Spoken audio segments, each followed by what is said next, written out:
So what kind of what mindset or skills have you utilized to be like, okay, let's keep going? I think there's so many times, to your point, where you question, like, well, why am I doing this, or am I qualified to do this, or all the things Mhm. that come up here, right?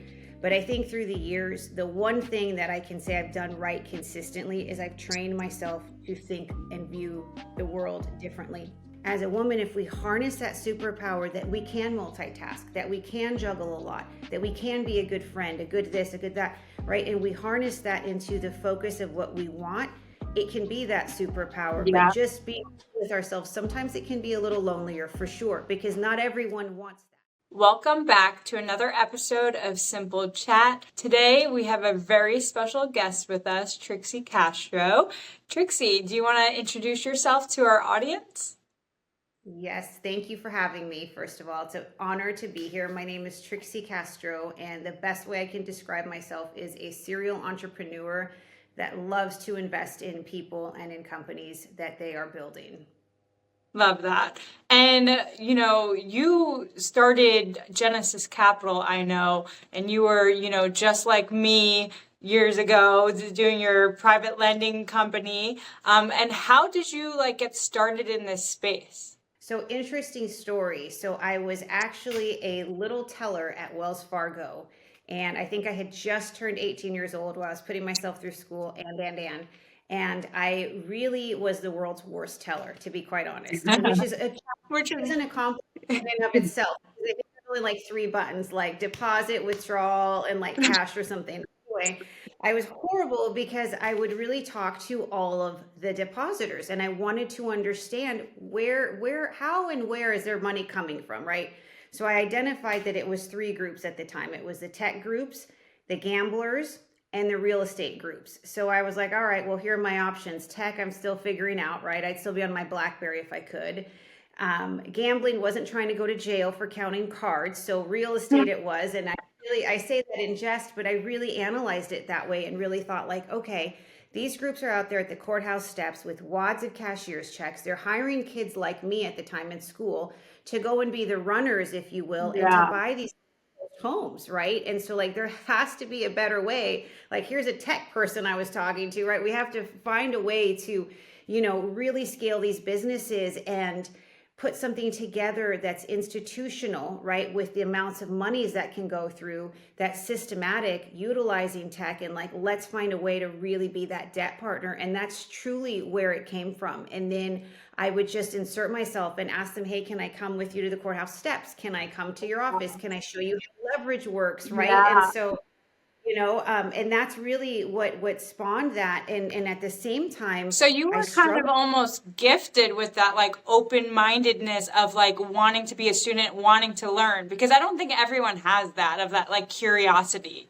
Definitely very curious. Yeah, definitely curious. And I really wanted to understand how it Yeah. worked, right? Like, well, like, how can I make that work? And I think for me it was always, how can I go and make an impact? And I understood quickly that the larger the net, the larger the impact. And so that was really what I was going for. Love that. But yeah, it was really neat. That's what spawned the auction company as well, which was Genesis Auctions and later became Hudson Marshall, because it was understanding my clients and saying, hey, listen, I know I'm your debt partner, right? But how else can I help? Where are your challenges? Where are your pain points? And they would say to me, Trixie, like, we need inventory. Wow. So I'm like, all right, well, if that's a you problem, that's a me Yeah. problem. Let me go solve that, right? So that's, a lot of trial and error, a lot of doing this, and Walking into just the unknown.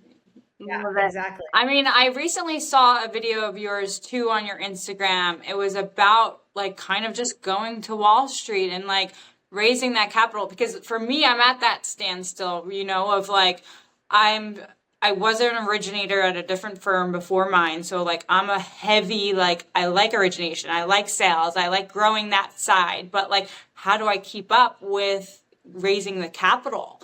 So I'm trying to like balance that energy, trying to find more capital. So how were you able to raise capital? There's so many people that don't know how to. Yeah, and I'll tell you, I not only didn't know how to, when I tried, I was the worst at it. So there were many challenges. So I think I think because it was such a challenge, right? I set out to do it, but I mean, I've done it from every which way to Sunday, from fractionalized lending, right? You give me 100, that person gives me 100, Mhm. we lend them 200, all the way through to, I think we were the first to go and raise big institutional capital with Oak Tree, which was a really Very big cool. deal. But yeah, which was really, really cool. And we were ahead of our Did you time. already have the originations, or were you kind of just like, yeah, Like you are speaking my language. It was exactly what you're going through.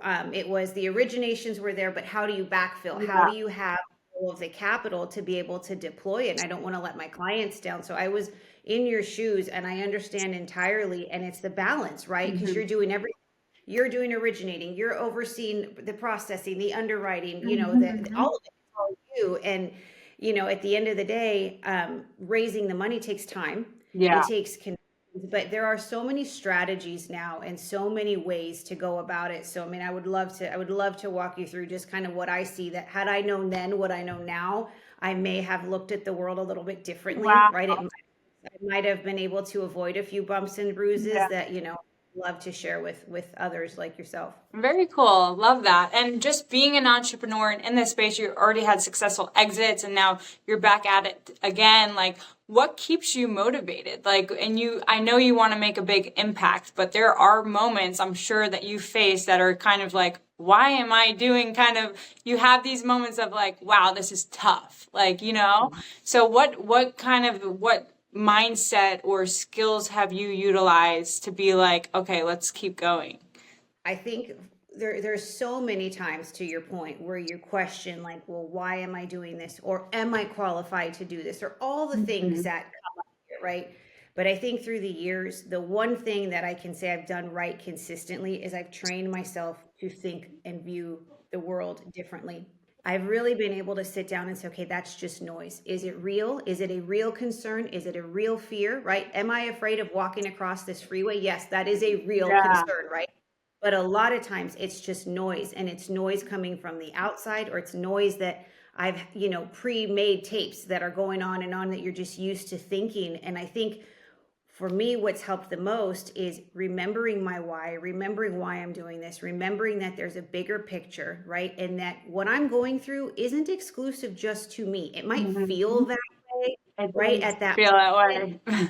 right? But emotions are a little bit like a roller coaster. They're up and down, right? And it depends, because I might love that roller coaster one day because I'm feeling like that adrenaline. The other day I might feel like, oh my gosh, that roller coaster is so big and scary. But that's really all it is, right? So when you Mhm. peel back the onion and you really think, okay, this is what I really want. And for me, it was a really big deal to try and pave the way for other women and other entrepreneurs. That was something that really resonated to me, because at that time there weren't a lot of strong women that still kept their femininity, that still said, hey, I'm going to be true to myself, that I could point to and say, hey, she looks like me, she talks Yeah. like me. Isn't that? And I really wanted to be that for others, right? And to Well, say you're like, that for me, for sure. So thank you. And it is inspiring to see and be able to be relating to someone. Like, do you feel like, as a woman, it is almost there were more obstacles and challenges for people like us, like walking this path? I'll say this. I think it's our superpower, but I think it's a little lonelier at times, Hmm. right? Because you don't have your band and your tribe. It can be a little bit difficult because the challenges we have, let's be honest, are sometimes a little different, right? Yeah, Like we're judged a little harsher sometimes, and we judge ourselves a little harsher sometimes. 100%. As women, we're constantly trying to fix everything for everybody. And so it's like, I use the analogy of spinning plates, and we've got all these plates in the air, and we stop, and we sometimes forget to stop and say, are these all really necessary? Do we have to juggle the 8 different plates, or is it okay to just juggle 5? And I think that as a woman, if we harness that superpower, that we can multitask, that we can juggle a lot, that we can be a good friend, a good this, a good that, right? And we harness that into the focus of what we want, it can be that superpower. But Yeah. just being with ourselves, sometimes it can be a little lonelier for sure, because not everyone wants that. Hmm. Yeah, it's almost like our advantage of being unique. Like my whole office is pink. I wrapped my car pink, and now everyone's like knows what I stand for. I But love I've heard one of your other clearly follow you a lot. So I heard another Instagram you mentioned like having people like question the way you look and like things like that. Like I sponsored an event and someone came up to me and was like, "Oh, you must have a really rich husband." And like I've dealt with like, oh, the sugar daddy behind the company comments, and it's like, no, this is like all me. Like I built this from the ground up. Like there's no rich husband behind me. Like, so it's like husband. I'm the rich husband. So like for other women out there, like how do you kind of just brush what people might throw at you like off your shoulders? So I'll tell you, it was hard because, like you, I'm very passionate, right? So when someone knocks me or the business, I take it personal. I It's you know. can't, how not, right? So Triggers I me. really, yeah, blah, blah, blah, right? And so I really tried to teach myself, okay, look at the source. Is that person who I want to emulate? Does that person have what I want to be? Usually the answer is no. I'll give you a perfect story. I had someone that worked for me, all right, and I was helping grow her career, and wanted to really elevate her. And I've been working to try and get this meeting with a really high up, with really really high up in one of the banks, and it was big deal. CEO of one of the big banks. And I get the meeting and I'm so excited. And we're going to address the company. And in front of the company, she interrupts me because I'm like, guys, we did it. We have the meeting, blah, blah, blah. We're all prepping. So imagine you've got 200 of your employees in the room. And she goes, let's just hope that Trixie doesn't decide to pull a Trixie and can actually show up to the meeting dressed appropriately with no Yeah. makeup, her hair in a bun. I can't make this up. Flat shoes and a double-breasted suit. And I'm like, are you kidding me? Like you just set us back 100 years, right? And so I had to at that point like really stop and say on so many levels that was And wrong, right? Anya, when you have missions and values as deep as ours, if someone that you have very close to you kind of like that's a culture thing, that's a values thing, that's like an easy decision right there. Yeah. Exactly. And so you're thinking like, wow, like, I've worked with you for so long. Clearly it had no impact Yeah. because I know. that woman, I know. It's crazy. you I know, felt like that but before. that's a them issue, Yeah. right? And so when it hits so close to home, you would think that would be the most painful of moments, right? Because it's not a stranger, it's not an outsider, it's someone within your home and your team. And yes, you have all the decisions, and obviously we didn't work together and blah blah blah there going forward. But my point being that when you look at it, even the attacks that come from within, you can overcome if you stop and look at who is the source, because usually it's a them issue, right? I'm not showing up to a meeting in a bikini. I'm Mhm. showing up correctly, right? But to your point, I like pink, I like glam, right? I like bedazzle. If I could wear bedazzle every day, I would. Yeah, for You sure. got to still be who you are, because that's what sparks a passion and people feel that. No one's going to drive your business like you are. And so I Mhm. think you do it in a way that makes you happy and that is true to yourself. Why try and conform to be everybody else? Yeah. Love that. Very well said. Feel like there's so much already in this podcast, and I appreciate everything you're sharing. So, did you have any kind of mentors that you looked up to that inspired you, or if not any, because I know having another woman to look up to in this space is unique, but maybe you had like books or like other kind of gurus that you followed. So I feel like I'm a million years old, because when I started in this space, there weren't these gurus, there weren't these Yeah. amazing networking podcasts and all of that, right? I mean, it was like two cans in a string. But I'll tell you where a lot of my inspiration, and I mean that like it makes me want to cry, truly, truly has come from, and who I would say we all mentored each other, and that was my team. I've had a really Love strong that. tribe. Someday we'll have to come back and have Brittany on with me so you can hear it directly from her. But we all started so young in the space, right? Like in the beginning of our careers, that when times have gotten tough, like we're still there for each other. We've seen each other through, graduations, divorces, marriages, children, you name it. And I think when you have a team that's that solid together and that really can ride the waves with you, you're going to do whatever you can to grow yourself to be the best leader you possibly can. So I think for me, inspiration has been drawn not so much from mentors, although yes, I admire anyone who has done it and has done it in a way that they maintain their integrity. But I think so much of my inspiration has been drawn from, hey, we're all in it together Yeah. and we're moving the needle as best as we can.